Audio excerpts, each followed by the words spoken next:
You're listening to the Industry Alchemist podcast. The definition of alchemy is a seemingly magical process of transformation or creation. This podcast exists to hear the stories of entrepreneurs, business owners, and leaders doing just that in their industry. We hear about the journey of the brave souls carving a new path, moving their industry and our lives forward in a seemingly magical way. I'm your host, Matt Brower, co-founder and managing broker of Column Commercial Partners, helping companies save money on their real estate. Hello, guys. This is Matt Brower, host of Industry Alchemist podcast. This episode's guest is an impressive leader in the cannabis industry. After graduating from nursing school from Northwestern University, Stacy Kaysen spent 15 years as an anesthesiology nurse practitioner. She started investing in real estate and development projects with a business partner in 2014, and then decided to get her executive MBA from DU in 2015. Stacy then attended real estate and development programs at Harvard University in 2015 and 2017. So she definitely has a well-rounded education. Her development company, Endurance Real Estate Partners, predominantly deals in urban infill multifamily projects these days. In 2018, she decided to make a positive impact on the opioid crisis and provide actual help to people suffering from chronic pain.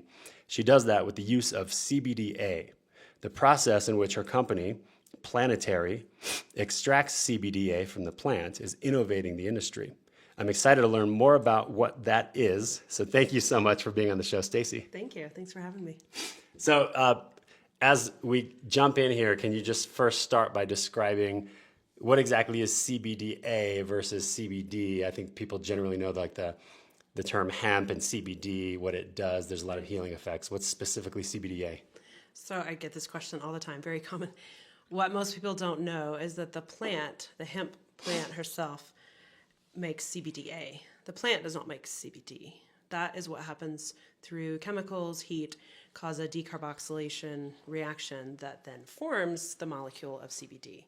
So we call it kind of the CBD industry as a whole, but that actually refers to cannabidiol, which is one individual molecule.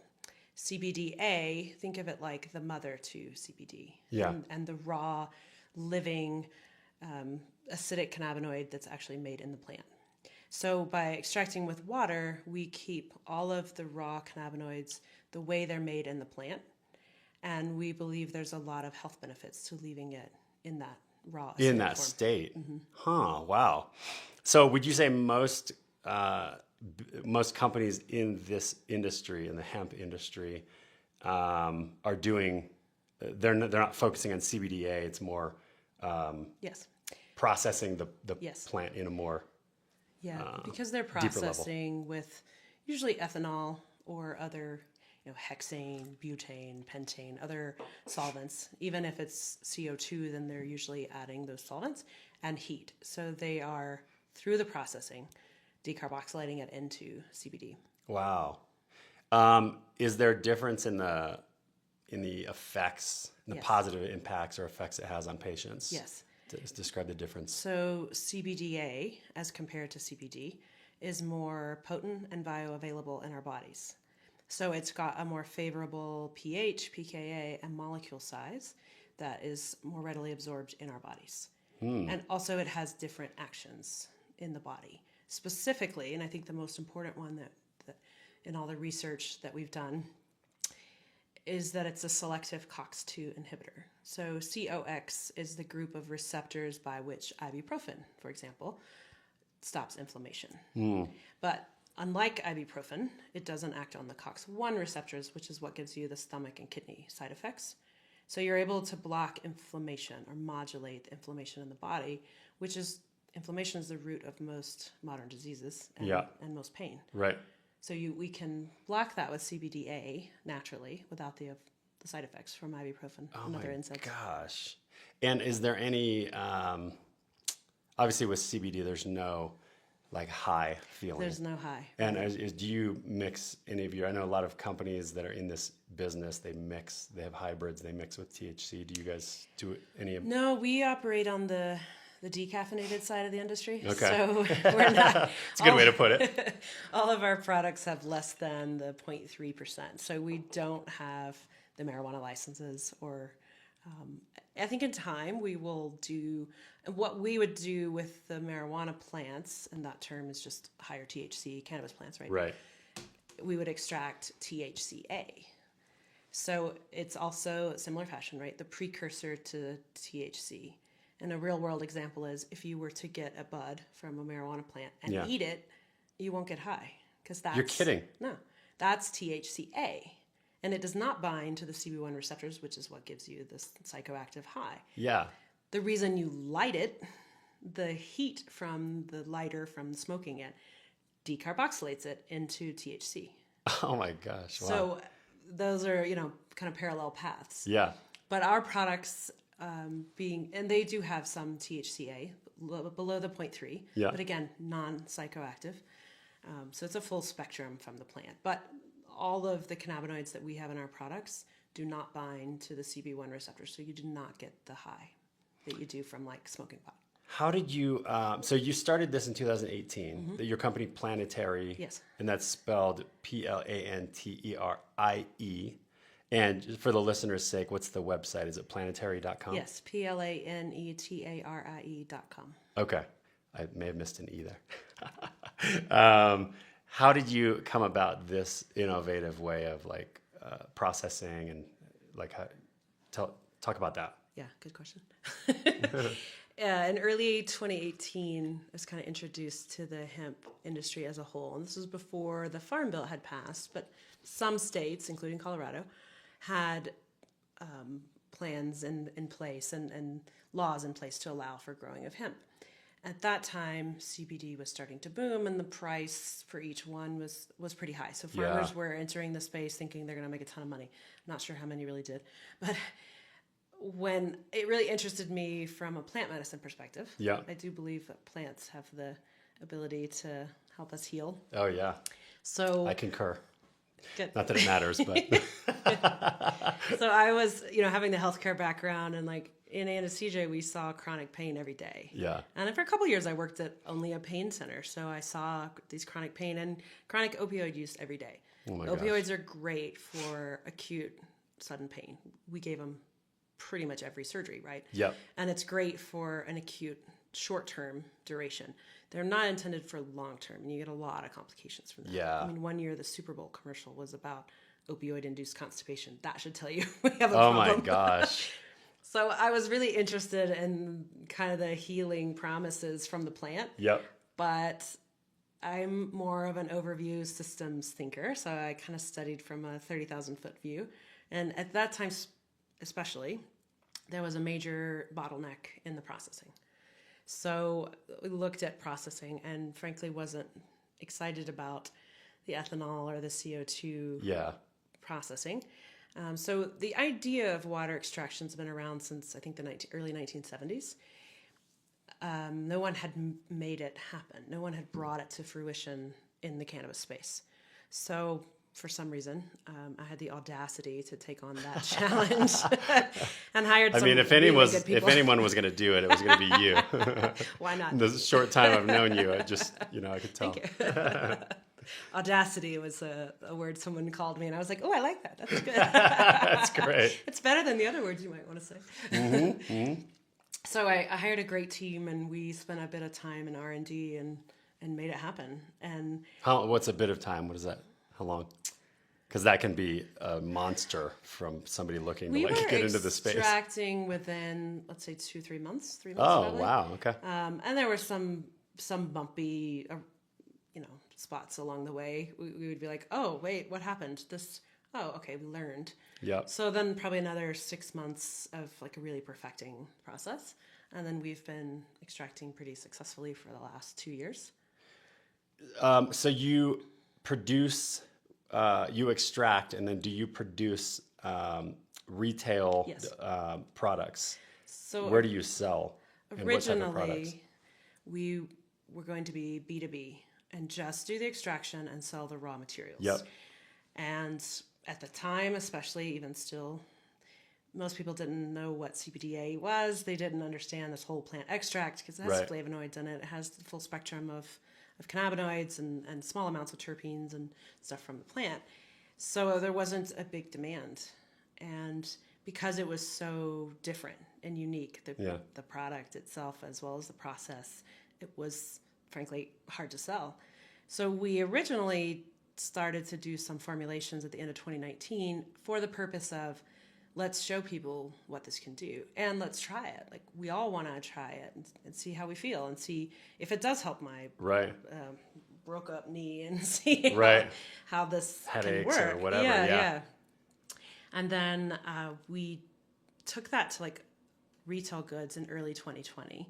We had some issues with payment processing and a contract manufacturer that didn't meet par. And so we actually launched the first week of May of 2020. So right in the heat of the pandemic. So wow. It's great. Yeah. Our flagship is planetary.com. We're mostly direct to consumer through the website. Okay. We are in a few doctor's offices, chiropractic offices, a couple of gyms, and a few spas. So like the Four Seasons Spa now carries our products. Hilton Inverness Spa in Denver carries our products. So there's a few, we're growing that retail component for sure. And is it under the, if somebody sees a bottle, it's under the Planetary brand? Mm-hmm. Okay. We do white labels for, or really it's custom formulations for a couple other brands, I think 2 right now. Yeah. So we do have the manufacturing capacity to do that. But that big pivot, not only did we make the finished goods, but we, everything's vertically integrated now. So we have a contract grower in Greeley that's USDA organic certified that grows the plants, and then we take it from the plant to the finished product, safety sealed, labeled, ready to go in our facility in Evans, which is essentially Greeley, and ship from there. So that's the drop ship right from your facility. Yeah, we drop ship from our facility. So spend a lot of time at the post office in Evans. I'll bet, yeah. And how's it going? Are you guys experiencing growth? Yes. So I just reviewed all the year-end financials 2021 as compared to 2020. Yeah. 2.8x in sales revenue increase. Congratulations. Thank you. 2.5x decrease in expenses, which was huge. Wow. Yeah, so that was stopping the R&D and like really getting efficient and fine-tuning your processes and your systems and everything. And doing everything in-house saves some money, and we definitely learned a lot of efficiencies along the way, buying some equipment and stuff too. So. Oh man, that's great. Thank you. Side note on the opioid crisis, and I was on your website recently.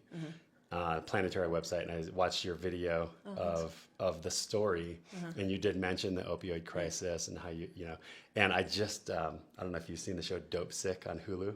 I haven't. Oh my gosh, it'll blow your mind. Okay. It's a true story about the opioid crisis and how it was actually created. Of course. And it was like, oh my god. I haven't read the details, but I know there were some lawsuits that people won. Like I don't know how impactful the actual fines the family, were, the fines, but they definitely slapped some hands in big pharma.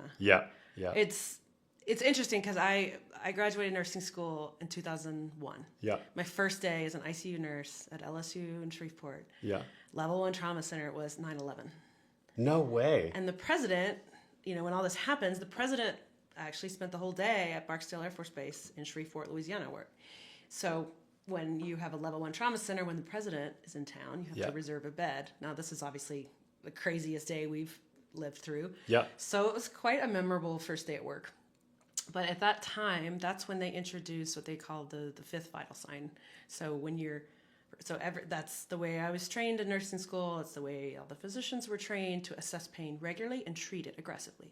So we were taught, and when I was researching for a blog I wrote about the opioids, I found that like 2000, 2001 is kind of when it went blew up. A marketing scam from the opioid industry to say, you need to aggressively assess and treat pain. Like, they need to be getting opioids every 4 hours whether they need it or not. And truly, that's the way we were all trained. And that's when opioids like boom. And so the other day, they counted the 1 millionth. I read an article on the 1 millionth person to die from opioid overdose in the last, I think it was 20 years. Oh my God. Yeah, like what you're... No one's died of a cannabis overdose that I've... Ever. Yeah. So, I don't know. I'm not saying one's better than the other, but here's the data. When funny side story, when Colorado legalized marijuana, I can't remember if it was for... just use or just medical use. But my mom, living in Arizona at the Yeah. time, had a real problem with it because, she was yeah, curious. of course. And I lived here. Yeah, yeah. She was really concerned. And The whole state's gonna go to hell now. yeah, she's like, I remember, for some reason, I remembered this distinctly. She said something like, how many people have died of overdoses? Like, I've seen stories of so many people. And I was able to tell her, literally zero. Yeah, yeah. Literally zero. I think the ERs will tell you there is a thing of like, I forget what they call it, cannabis hyperemesis. So basically, you got really, really stoned, took too many edibles, and Yeah. started puking a lot. Right. Cool, the body's purging. Right. Great. Yeah. Yeah, welcome to plant medicines. Right. Yeah. I mean, it is really, I think this industry that you're in is literally saving lives It is. and actually making people with chronic pain a lot Yeah. more Yeah. able to live a lot more manageable. I mean, that's why we're here. Yeah. To help people to help people feel better. Right. I'm not going to sit here and make claims that we can cure everything from cancer to obesity. That's not how I roll. But it does make people feel better. Right. It definitely improves quality of life, improves wellness. Yeah. So, and there's really not a downside. There's quite a few physicians who refer patients to us, and we have a program for those with medical needs to get a discount. And one of the physicians that refers to us pretty much daily is Chief of Integrative Medicine at George Washington University. Oh, wow. And he wrote a book on recently released medical marijuana. Andrew Weil was a contributor to the book too, so it was a really Amazing. great book. Yeah, and he talks about CBDA quite a bit. And so I asked him again before a blog I was writing or something, like, in your experience, because he prescribes cannabis regularly and he tracks all these patients and he tracks symptoms and does a bit of research with it. Right. He said, in over 3,000 patients, I've not had a bad side effect. So he felt strong enough to say that he didn't see drug interactions and side effects, really worth stopping Right. anyone from using it. So he's supportive and continues. He's very supportive. Yeah, That's good. amazing. Yeah, we just recertified, so we're USDA organic certified. The process, most of the products. There's a couple products that we can't because of one of the ingredients, but that's really rare in the space too. Yeah. Like, organic hemp is pretty common, but the process is not. Yeah, the extraction process. Yeah, so that's we really what's do innovative. the Yep. extra step to make sure that it's clean and we're not adding anything of harm. So all of our formulations are pretty simple. There's a few functional, intentional ingredients. It's like similar. I mean, I correlate it to like when I bought olive oil at Whole Foods or something. Yeah. I look for cold pressed. Yes, exactly. As opposed to whatever else they do. I have Yeah. no idea. Olive oil's done a good job of like marketing that cold press. Yep. Because to your point, I don't know what the other method is, but Yeah, I go I don't for want cold it. pressed. Exactly. I want that to be people saying, I want water extracted CBD. Yeah. I don't know what the hell else the other Right. guys do, but I want the water extracted. What other products or industries use water extraction? Is there anything that comes to mind? One that I think of is stevia. So okay. the plant sweetener stevia is made from plants grown mostly in South America. Yeah. And they do a similar water extraction. Okay. And it dries cool. into a powder. Yeah. I think I Googled this once, so I'm on somebody's watch list, but cocaine is done similarly because Really? the coca leaves are plants. And Yeah. they don't do it they actually do it more with ethanol and With heavy gasoline solvents. and everything, yeah. I So see. they're using the heavy solvents. Yeah. Theoretically, they could with water. I don't know any cocaine producers, so That do it. Yeah. Yeah, that's probably a good thing. yeah. That's I probably actually dangerous. Googled it one day, like, that's a plant. How do they do this? Right. Yeah, that's Like, true. Great. Now I'm on the DEA's watch list. What did you say is in the basement of this house again? No. That's funny. So I'm curious to know how you are very much a well-educated, clinically trained individual scientist. Yeah, that then decides to get an MBA and then a real estate degree, basically in development from Harvard. Like, how does one go from being an anesthesiologist, nurse practitioner, to wanting to jump into entrepreneurship and take the risk and like have that freedom that it offers? Is it in your family, in your blood? Do you Yeah, have my any? family is all entrepreneurs, so I think I have that. I'm not risk averse in Okay. business, maybe not other things, but I don't know. Maybe it's ADD. I get bored easily. I got bored with anesthesia. It is pretty monotonous. I mean, the joke is it's 99% boredom and 1% sheer terror. Yeah.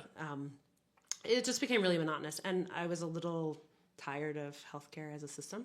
You go to work before sunrise, you sit in a windowless OR all day, operating room, and leave, whenever everybody's done. You meet patients who can be incredible and can be Complete on assholes. their worst day. Yeah. Yeah. And you're That's like, a better way to put it. Yeah. Sorry.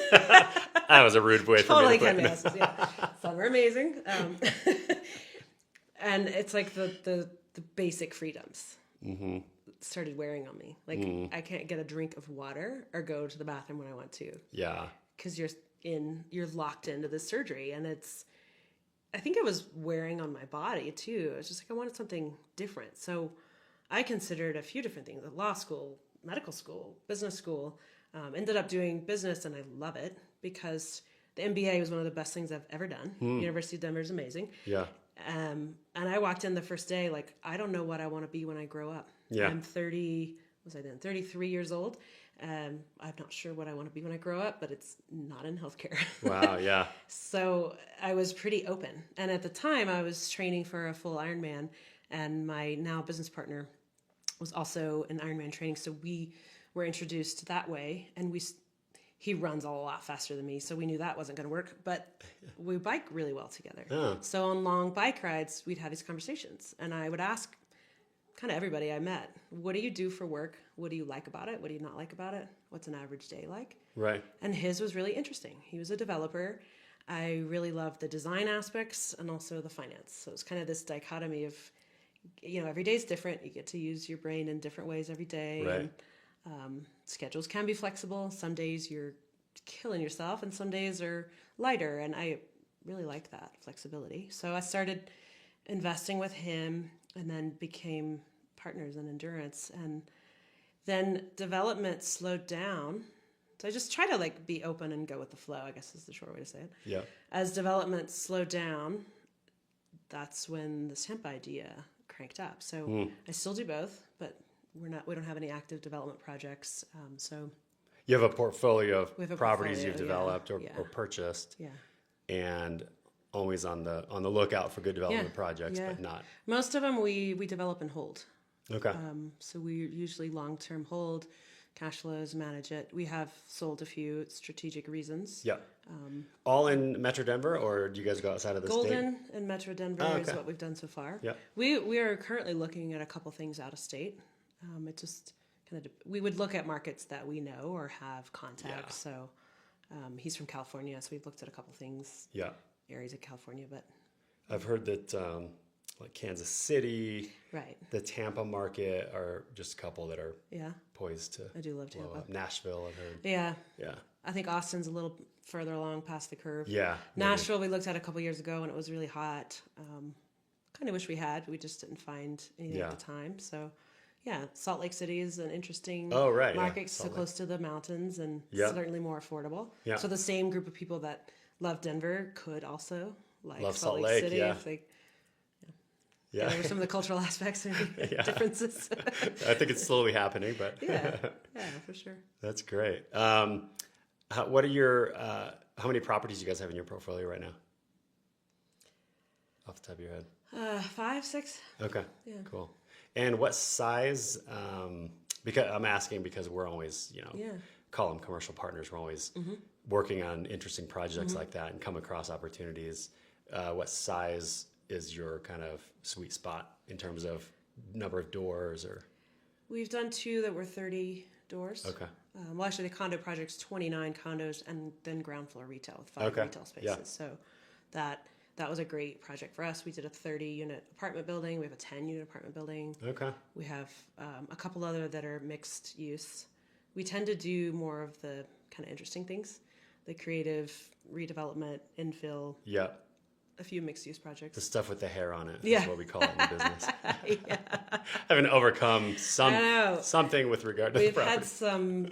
We've had some looks at like churches to be redeveloped, Yeah. and theaters to be redeveloped. I love and that I love stuff. like that. Yeah, repurposing properties. Yeah, like preserving this beautiful old building, but let's do it in a really unique, creative way. Right. So, Yeah.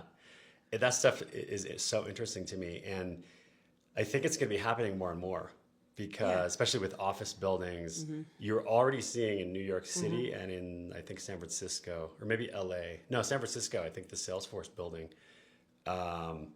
certain floors are already transitioning to multifamily. Wow. Because, I live in lower downtown. My balcony looks at downtown, the buildings, and it's still extremely vacant. And I think over time, Interesting. it's going to, some buildings are going to be transitioning to multifamily. And there's actually one that I heard has already been in the works. I can't remember which building. It's an expensive changeover initially.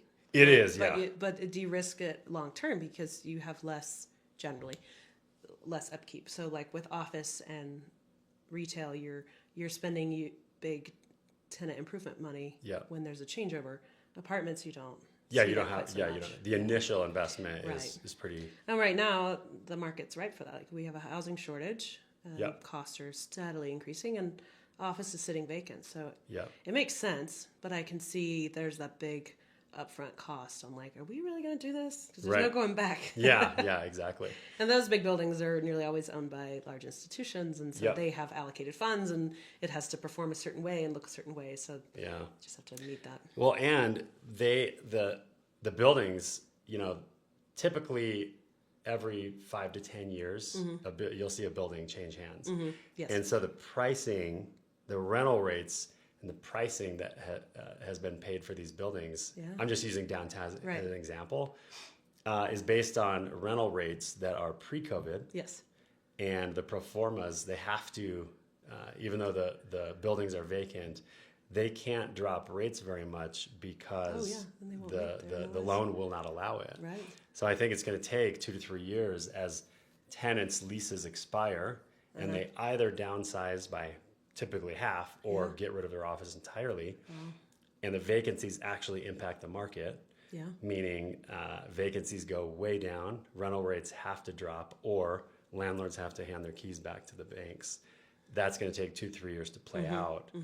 And at that point, there's trillions of dollars of private equity capital sitting on the sidelines, ready for this It's to happen. ripe for that. Yeah, and so then the margins will exist to repurpose these properties to You're going multifamily. in, buying it at a lower price Right. with the intention of we're going to put in this big initial capex, and here's our projected rentals post redevelopment, if you will. Right. Yeah. Oh, it's crazy how I'm so impressed by you. You have like a deep knowledge of so many different things. It's so well rounded. A long time ago, And I you're a had total badass. Sitting in your beautiful home down here thank you. in Castle Rock, looking at the views and going, my God. Dawson's Butte. Yeah. You see the sleeping Indian on the? Oh, in the mountain there? Yeah. No. It's one of my favorite views. Oh, very cool. Wow. So I always like to cap these things off with having the listeners like get a little bit more a glimpse of you on a personal level. So I like these end with the rapid fire questions. Okay, so go. what is your favorite technology that you use on a daily, weekly basis? iPhone. iPhone? Oh yeah. Yeah. Could Probably- rule the world with that iPhone. Yeah, it's probably do everything that you need to do from the iPhone. Yeah. Okay. What's been a book or like a person, an influencer that has impacted you in a very big way throughout your life? I read a lot. I probably read a book a week, give or take. Now it's mostly audibles, so that's a hard question. Most of it's nonfiction. I would say like Eckhart Tolle and Bessel van der Kolk, The Body Keeps the Score, some of those more deep. Kind of the spiritual trauma books is more what I've read recently. Yeah. Yeah. Beautiful. Who do you consider to be a hero of yours?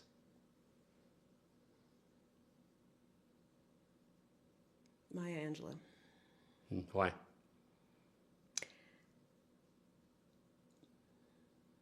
I think the wisdom and the calm. I think she impacted people through calm, wise words. And energy. Yeah. Yeah. Yeah. Just being. Yeah. I love it. Yeah. And last question, what is your superpower? Something that you're just great at that people may or may not know about you. Ooh. It's a tough call. These are hard questions. I think I should prep for these. I am fiercely determined and loyal. If I set my mind to something, I will make it happen. We have this saying, GSD, I will get stuff done mode. Get stuff done. Awesome. Yeah. I told you could cuss on this. Yeah, No. yeah. Get shit done. Just kidding. I love that. That's a great answer. Skills. Beautiful. I'm like decently good at a lot of things. Like I have a Yep. range, but I wouldn't say I don't know. Real superpower? Yeah. Yeah. Probably determination. No, that's a great one. Determination. Yeah. And it's very clear in just about everything that you have touched. You've made it successful. So great answer. Yeah. Thank you. Well, thank you. This is such a fun conversation. Thank you. Again, planetary.com, planetarie.com, for more information on CBDA and her products. And then how can people connect with you if they want to, or contact Planetary? What's the best way? Just the website? Yeah, through the website, you can Okay. reach out, and then I'm pretty active on LinkedIn, so you can Okay. find me on LinkedIn as well. Stacey Cason, Cason. That's it. Thank you so much, Stacey. This was fun. Thank you. All right.